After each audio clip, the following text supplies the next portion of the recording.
Olá, sejam muito bem-vindos, seja muito bem-vinda ao Macro Review, o podcast de economia do C6 Bank. Eu sou Nayara Fraga, do time de conteúdo do banco, e nesta semana a gente fala daquele que é o principal mecanismo usado pelos bancos centrais para conter a inflação, a alta de juros. Você deve ter visto que na semana passada vários países aumentaram a taxa básica de juros de suas economias, como Inglaterra, Noruega, Suécia, Suíça, além, claro, dos Estados Unidos. Já no Brasil, a história foi outra. Por aqui, os juros pararam de subir depois de 12 altas consecutivas. Então, enquanto lá fora a dose do remédio contra a inflação sobe, aqui a gente decide manter a dosagem atual. O que explica isso? No episódio de hoje, a gente responde a essa pergunta e analisa também um indicador que sinaliza o rumo que a atividade econômica está tomando nos Estados Unidos e na zona do euro. Hoje é 26 de setembro de 2022. Antes de começar, eu tenho um pedido. Se você é novo por aqui e ainda não avaliou a gente no seu tocador de podcasts, não esquece de fazer isso logo depois de ouvir o episódio de hoje.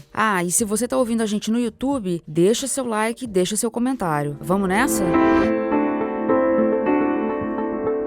No momento em que os juros sobem em nível global, o Brasil decidiu, na semana passada, encerrar o ciclo de alta da Selic, a taxa básica de juros da economia brasileira. O Banco Central optou por manter a taxa em 13,75% ao ano. Essa decisão de interromper o ciclo de alta é bem diferente da decisão tomada pelos bancos centrais do exterior. Da Europa aos Estados Unidos, várias economias de peso anunciaram que o caminho que vão tomar agora é o da subida dos juros. Pode soar um pouco estranho para quem não está acompanhando tão de perto o assunto, É natural se perguntar num contexto desses, considerando que os juros são um mecanismo para frear a inflação, a manutenção da Selic em 13,75% significa então que o dever de casa já foi feito no Brasil e que os nossos colegas do hemisfério norte ainda têm muito a fazer para controlar os preços? Bom, essa é uma análise que exige muito cuidado. Vamos começar essa conversa com a maior economia do mundo, os Estados Unidos, que seguem com uma inflação num nível ainda preocupante. O Fed, o Banco Central Americano, anunciou um acréscimo de 0,75 ponto percentual na taxa de juros da economia na quarta passada. A decisão era mais do que esperada, ainda mais depois da divulgação do CPI, um dos indicadores da economia americana. Ele mostrou alguns dias antes que o núcleo da inflação segue forte nos Estados Unidos. A novidade no anúncio dos juros americanos ficou por conta dos recados que o Fed deixou. A autoridade monetária subiu o tom, reforçou que está comprometida com a redução da inflação e mostrou projeções negativas para a economia dos Estados Unidos. Vamos dar uma olhadinha aqui em 3 dessas projeções. A primeira é sobre inflação. O Fed espera que a inflação alcance a meta, que é de 2% para o núcleo da inflação, só em 2025, o que mostra que tem chão ainda para ele cumprir esse objetivo. Segunda projeção, o Fed reconhece que o PIB dos Estados Unidos deve ter um crescimento mais fraco em 2022 e 2023, e reconhece também que o desemprego vai além de 4%, que é um número acima do ponto de equilíbrio do mercado de trabalho americano. Terceira projeção que eu destaco, o Fed prevê que os juros cheguem ao fim deste ano em 4,4% e prevê para o fim de 2023 juros em 4,6%, acima das expectativas que os próprios membros do Fed anunciaram em junho. É uma piora de expectativa, portanto. É interessante notar que os Estados Unidos não viam um aperto monetário semelhante ao atual desde 2005, que foi quando o mercado imobiliário americano superaqueceu por conta da concessão descontrolada de crédito para o setor. Esse foi, aliás, o embrião da crise de 2008. Na época, o Fed iniciou um ciclo de alta e subiu a taxa em mais de 4 pontos percentuais ao longo de 2 anos. Agora, a alta está sendo até mais rápida que isso. Em apenas 7 meses, os juros americanos aumentaram em 3 pontos percentuais. Hoje a taxa está entre 3% e 3,25%. É um número bem menor que a nossa Selic, vale dizer, mas ainda assim é bastante coisa para os Estados Unidos. Não cabe entrar aqui nessa diferença numérica porque os contextos são diferentes, O histórico por lá é de inflação baixa e juros baixos, e aqui no Brasil o histórico é de inflação alta e juros altos. Então aqui, neste episódio, a gente vai se aprofundar no próprio ato de aumentar os juros ou não. Para entender essa escalada na taxa básica de juros americana, vale pensar no timing. Os Estados Unidos começaram o ciclo atual de alta de juros em março de 2022, um ano depois do Brasil. Na visão do Fed, o que estava causando a subida dos preços era uma questão temporária. Que questão era essa? Era o descasamento entre oferta e demanda provocado pela pandemia. Só que, como a gente sabe, o desequilíbrio acabou se estendendo em razão dos estímulos monetários e dos estímulos fiscais, que foram os auxílios financeiros concedidos pelo governo durante a pandemia para a população e para as empresas. Houve um excesso de estímulos concedidos. E tem outras duas coisas que também contribuíram para o desequilíbrio entre oferta e demanda: o superaquecimento do mercado de trabalho e, obviamente, a eclosão da guerra na Ucrânia. Ou seja, não eram apenas fatores temporários. Outros países foram nessa mesma linha. Várias outras grandes economias estavam com a percepção de que a alta dos preços era um negócio passageiro. Afinal, ninguém contava com uma alta tão acelerada da inflação no pós-pandemia. Ninguém previa também o conflito na Ucrânia. Vale lembrar que antes da Covid, o problema visto nas principais economias do mundo era a inflação baixa demais. Existia até um medo de os Estados Unidos virarem Japão, onde o problema é a inflação negativa, a deflação crônica. Essa situação de inflação baixa nas grandes economias durante a década passada explica, em parte, a demora dos banqueiros centrais em subir os juros agora. Esse não foi definitivamente o caso do Brasil. E é agora que eu entro com a análise que compara a subida de juros lá fora com a subida de juros feita aqui. No Brasil, o ciclo de alta mais recente começou em março de 2021, bem antes que a de muitos países. E aí?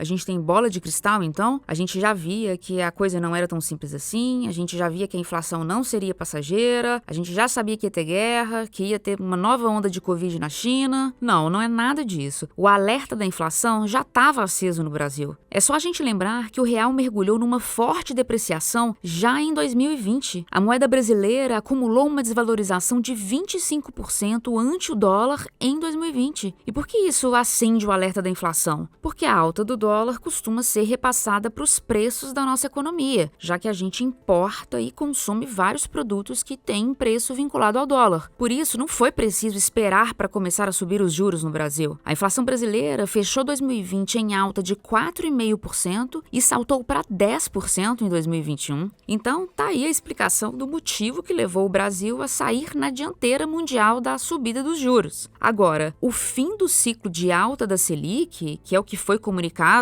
nos últimos dias, ele se dá não porque o Brasil está livre das pressões inflacionárias. É que a autoridade monetária brasileira vê o patamar de 13,75% como suficiente para fazer três coisas: para desaquecer a economia, que voltou a acelerar no pós-pandemia, em especial no setor de serviços; segundo, para controlar as expectativas do mercado; e terceiro, para trazer a inflação de volta para a meta até 2024. O próximo passo do Banco Central quando o assunto é ajuste de juros vai ser provavelmente um corte. É bem provável que o BC inicie o corte de juros por aqui antes dos outros. A pista para isso foi dada no último comunicado do Copom, o Comitê de Política Monetária. O comunicado exibiu uma projeção de 2,8% para a inflação de 2024, um número abaixo da meta, que é de 3% para 2024. Traduzindo, o que ele está falando é que num cenário em que a Selic cai para 11% em 2023 e 8% em 2024, nesse cenário o IPCA vai ficar em 2,8%. Na prática,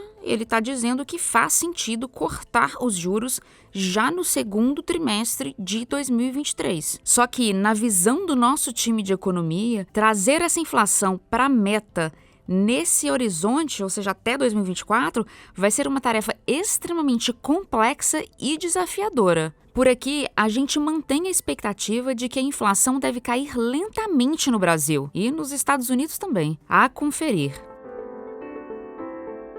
Bom, se você me ouviu até aqui, você deve estar pensando, beleza, mas Nayara, você ainda não falou qual é o impacto da alta dos juros americanos no Brasil. Isso mexe com a gente de alguma forma? A Cláudia Moreno já vai explicar isso melhor, mas eu já adianto aqui que sim, a alta de juros nas principais economias do mundo afeta o Brasil. Uma das consequências esperadas do aperto monetário é a desaceleração da atividade econômica. Os Estados Unidos vão crescer pouco e a Europa nem se fala. A previsão para os europeus é de recessão. O que eu quero dizer com isso? Um mundo que cresce menos também demanda menos insumos. Isso nos atinge em cheio. O Brasil é um grande produtor e exportador de commodities, como minério de ferro e soja. Cerca de 20% de tudo que o Brasil produz tem o exterior como destino. Então, além do impacto nas exportações e, portanto, no PIB do Brasil, já que as exportações entram no PIB, né? Além desse impacto, a alta de juros global pode interferir no câmbio, ou seja, no valor do real contra o dólar. E isso pode resultar em mais inflação. É complexo mesmo pensar no encadeamento disso tudo, na forma como todas essas peças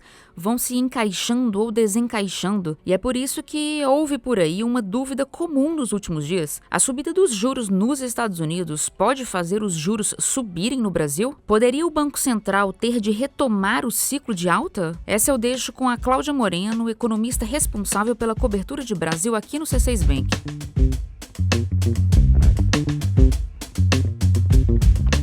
Nayara, essa é uma boa pergunta. A alta dos juros nos Estados Unidos afeta o mundo todo. O Brasil não fica fora disso. Como você bem explicou, o aperto monetário por lá puxa para baixo o PIB do Brasil e também gera pressão sobre o câmbio. Esses dois fatores têm efeitos contrários sobre a inflação. Enquanto um PIB em desaceleração ajuda a conter a inflação, já que nesse caso a demanda esfria, a depreciação do real faz o inverso. Ela gera mais inflação. E aqui vale entrar numa questão importante, que é o que faz alguém investir nos Estados Unidos mesmo que os títulos do governo americano entreguem uma rentabilidade menor que os títulos do Brasil. Pensa comigo. De um lado, a gente tem o título americano, que paga em torno de 3%. De outro, a gente tem o título brasileiro, que paga quase 14%. Em números, não há dúvida sobre qual paga mais, certo? Só que é importante lembrar que o investidor vai além do número. Ele olha a saúde fiscal, a capacidade da moeda manter o seu valor ao longo do tempo. Os Estados Unidos são um porto seguro para quem investe. A confiança ali é alta. Quando os juros sobem lá, isso atrai capital estrangeiro aos montes. Resultado, o dólar sobe e puxa a inflação brasileira para cima. Ou seja,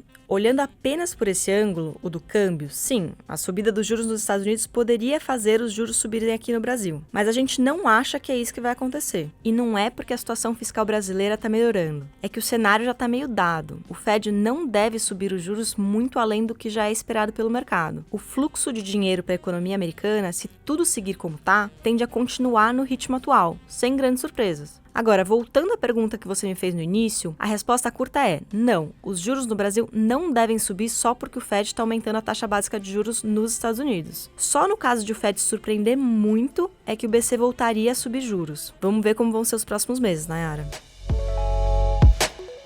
Deixando agora os juros, a política monetária de lado, o assunto é PMI da Europa e dos Estados Unidos. Se você ouve a gente aqui com alguma frequência, já sabe que eu tô falando do índice de gerentes de compras, que é um indicador que a gente gosta muito de observar. Fazem parte desse índice dados como contratações, compras de insumos, vendas de mercadorias. Então ele dá o pulso da economia. E o que as prévias de setembro do PMI americano e do europeu mostraram é que essas duas economias estão no campo da contratação. Nos Estados Unidos, o resultado foi de 49,3. É um número abaixo de 50, o que indica contração da atividade econômica, mas também é um número melhor que o resultado de agosto, que foi cerca de 44. A gente já falou aqui em outro episódio, mas eu relembro. A expectativa para a economia americana é de uma forte desaceleração. Não chega a ser recessão, mas sim uma forte desaceleração. Já na zona do euro, o PMI de setembro foi de 48,2, terceiro mês seguido de queda. A escassez de energia e a demanda mais fraca por produtos e serviços pesaram na conta das empresas. Esse dado reforça a nossa percepção de que a Europa está entrando em recessão. Aliás, se esse assunto te interessa, eu recomendo fortemente ouvir o episódio 12. Eu recomendo fortemente ouvir o episódio de 12 de setembro, que tem o título Por que a Europa está à beira de uma recessão? É só buscar aí no seu tocador de podcasts ou no nosso canal do YouTube.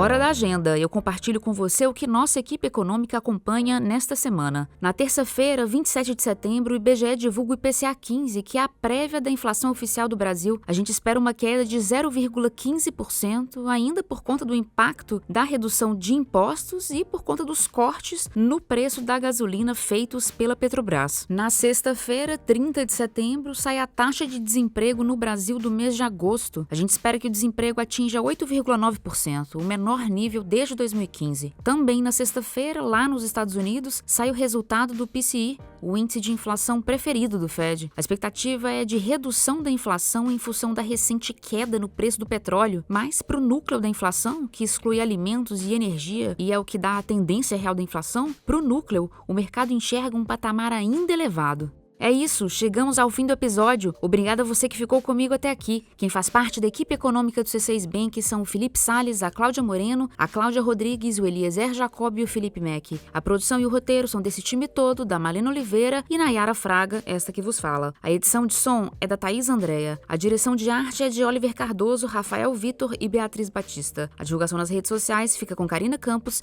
David Romai e Sara Santana. Lembrando que o Macro Review é um podcast semanal e você pode ouvir a gente em várias plataformas, no canal do C6 Bank no YouTube, no Spotify, Apple Podcasts, Deezer, Pocket Casts e Google Podcasts. Você escolhe. Uma boa semana para você e até a próxima!